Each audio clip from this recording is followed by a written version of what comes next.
You know, the saddest thing that's happening in Norway right now is the fact that this country is actually providing weapons to Ukraine to fight Russia. What does that mean?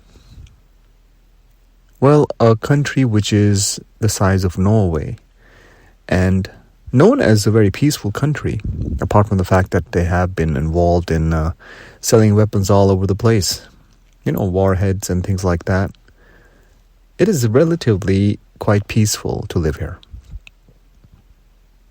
But when you're involved in these kind of things, in these kind of crimes, in selling weapons, of course the weapons are not going to be used to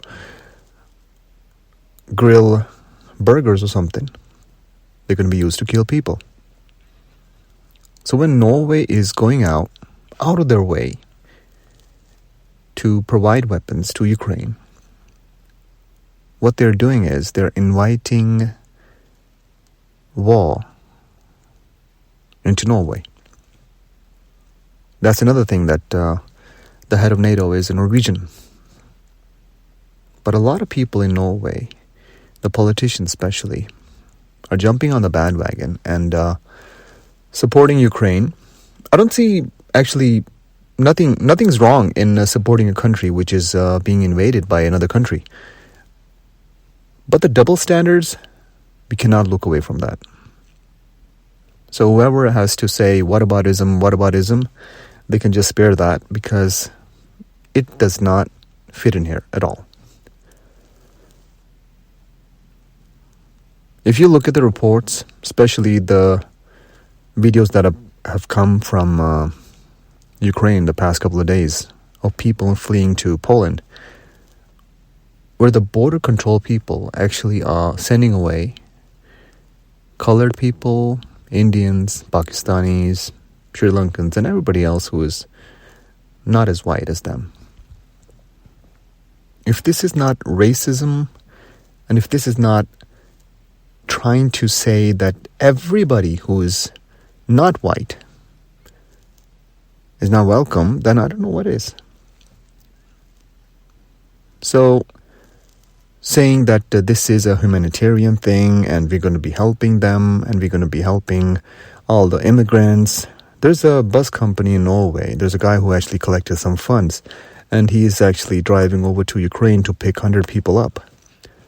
And I was thinking, what about arranging a bus which goes to Syria and get some asylum seekers from that place or some immigrants who are suffering, or maybe to Palestine,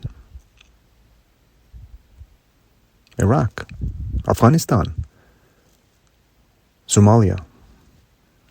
Would we be allowed? I don't think so.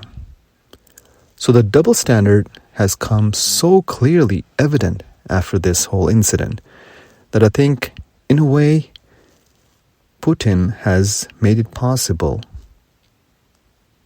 that everything has become so transparent that all of a sudden the countries that said they did not have any space for Syrians or any other countries, all of a sudden they're totally empty and they're welcoming everybody else. Just imagine the lobby behind this whole thing.